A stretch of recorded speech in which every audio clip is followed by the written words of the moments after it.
Current में rate का बहुत अपना इम्पोर्टेंस है, इसलिए हम लोग इसकी जो करंट की डेफिनेशन है लिखते हैं कि rate of flow of charge is known as electric current. और करंट हमारी स्केलर क्वांटिटी है, बेसिकली हम लोग इसको स्केलर क्वांटिटी बोलते हैं।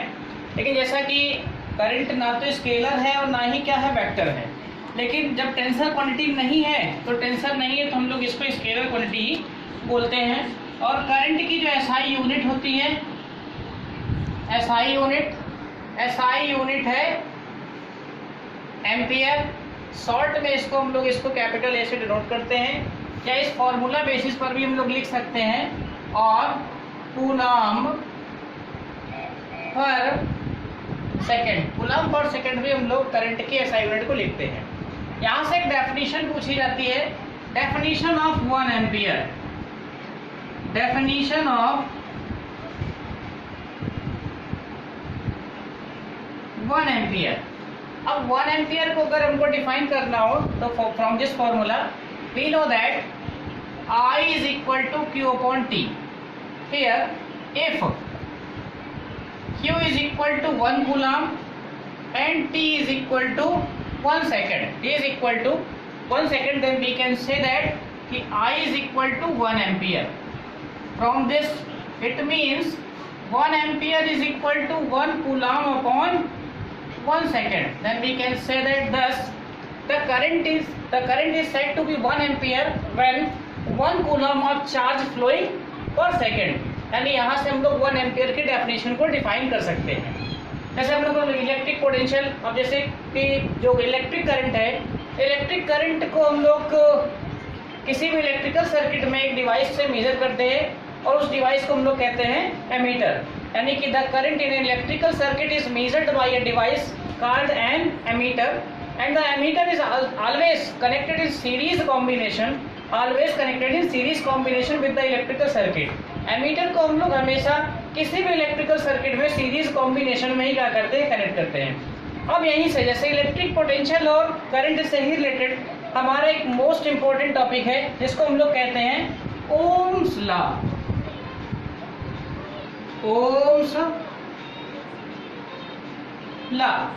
ओम्स लॉ बेसिकली है मैथमेटिकल फॉर्म, अगर हम इसका लिखें तो I is directly proportional to V और V is directly proportional to I। और इसी प्रोपोर्शनलिटी के साइन को अगर हम यहाँ से रिमूव करते हैं तो यहाँ पर एक कांस्टेंट हम लोग ऐड करते हैं R। ये R यहाँ पर क्या है, where R is a constant and is called resistance of the conductor, resistance of the conductor।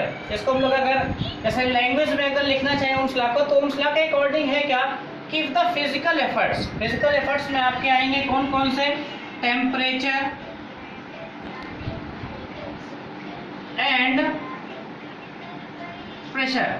अगर ये दो फिजिकल एफर्ट्स, तो फिजिकल क्वांटिटीज टेम्परेचर और प्रेशर को अगर हम कांस्टेंट रखते हैं तो उस कंडीशन में ओम्स लॉ के अकॉर्डिंग किसी भी कंडक्टर में फ्लो करने वाली जो करंट है वो डायरेक्टली प्रोपोर्शनल होगी किसके, applied potential across the terminals of the conductor. It means mathematically I is directly proportional to V और we can write V is directly proportional to I, and if we remove the proportionality sign then we add a constant R, where R is a constant that is called resistance of the conductor, resistance of the. और छोटी क्लासों में हम लोगों ने conductor क्या है, insulator क्या है, इसके बारे में हम लोगों ने पढ़ा होगा। जैसे वहाँ पर हम लोगों ने पढ़ा था कि कंडक्टर क्या है, तो कंडक्टर क्या है कि ऐसे सब्सटेंसेस जिनसे करंट होकर के फ्लो करे, ऐसे सब्सटेंसेस को हम लोग क्या कहते हैं, कंडक्टर कहते हैं। इन जनरली अगर हम थोड़ा सा अदर लैंग्वेज में आते हैं तो कंडक्टर को हम लोगों ने देखा होगा, कंडक्टर हम लोगों ने सुना होगा।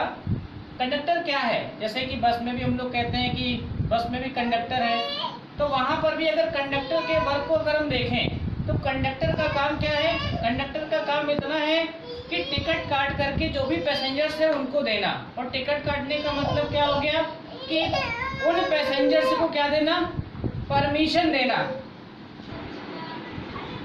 कंडक्टर जैसे कि कंडक्टर का काम क्या है कि अपने साथ चलने की परमिशन देना, किसको, पैसेंजर्स को। तो सेम वही काम यहाँ पर इस कंडक्टर का भी है कि कंडक्टर क्या है कि दो substances which allow to flow the charges and current, और इंसुलेटर क्या हो जाएंगे, ऐसे सब्सटेंसेस, दो substances which do not allow to flow the charges और करंट। एक और सब्सटेंस हमारे होते हैं जिनको हम लोग कहते हैं सेमीकंडक्टर। सेमीकंडक्टर ऐसे सब्सटेंसेस होते हैं जिनकी जो कंडक्टिविटी होती है वो इंसुलेटर और इंसुलेटर एंड कंडक्टर के बीच में क्या करती है, लाई करती है। ऐसे सब्सटेंसेस को हम लोग सेमीकंडक्टर कहते हैं। सेमीकंडक्टर का एग्जांपल हमारे जैसे सिलिकॉन, जर्मेनियम एटसेट्रा, और कंडक्टर के एग्जांपल हमारे सिल्वर है, silver, copper, aluminium etcetera. Conductor में सिल्वर जो गुब्बारा होता है, silver is the best conductor of electricity. Silver is the best conductor of electricity. Insulator के आपके बहुत सारे एग्जांपल्स हैं, रबर है, ग्लास है, प्लास्टिक है एटसेट्रा। ये सभी हमारे क्या है, इंसुलेटर्स के एग्जांपल्स होते हैं। स्टूडेंट्स, यहाँ पर एक नया टर्म हमारा इंट्रोड्यूस हुआ है, न्यू टर्म हमारा क्या है, रेजिस्टेंस। अब रेजिस्टेंस क्या है, तो रेजिस्टेंस के बारे में अगर हम देखें तो रेजिस्टेंस, अगर इसका सिनोनिम्स हम लोग देखें तो रेजिस्टेंस का मतलब क्या होता है कि अपोज करना। अब अपोज यहाँ पर वो किसका करेगा, क्योंकि किसका रेजिस्टेंस है, कंडक्टर का।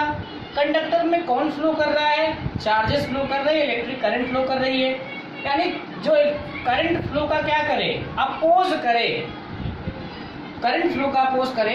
कंडक्टर की उस प्रॉपर्टी को हम लोग क्या कहते हैं, रेजिस्टेंस कहते हैं। और जिस सब्सटेंस का रेजिस्टेंस सबसे ज़्यादा होगा तो उसमें करंट क्या होगी, कम फ्लो करेगी। अब इंसुलेटर्स में यही कंडीशंस होती है। इंसुलेटर के केस में रेजिस्टेंस क्या होता है, सबसे ज़्यादा होता है, इसलिए इंसुलेटर्स में करंट क्या करती है, फ्लो नहीं करती है। तो रेजिस्टेंस की अगर हम लोग डेफिनेशन देना चाहें तो रेजिस्टेंस की डेफिनेशन क्या होगी कि the inherent property of a body by virtue of which it resists the, oppose नहीं कह रहे, अपोज क्योंकि जैसे फिजिकली अपोज करना, और ये हमारा क्या है, इंटरनली है, इसलिए हम लोग वर्ड यहाँ पर यूज करेंगे क्या, रजिस्ट। रजिस्ट भी होता है क्या आपका, अपोज करना। तो रेजिस्टेंस क्या है कि the inherent property of a body by virtue of which it resist the flow of electric current.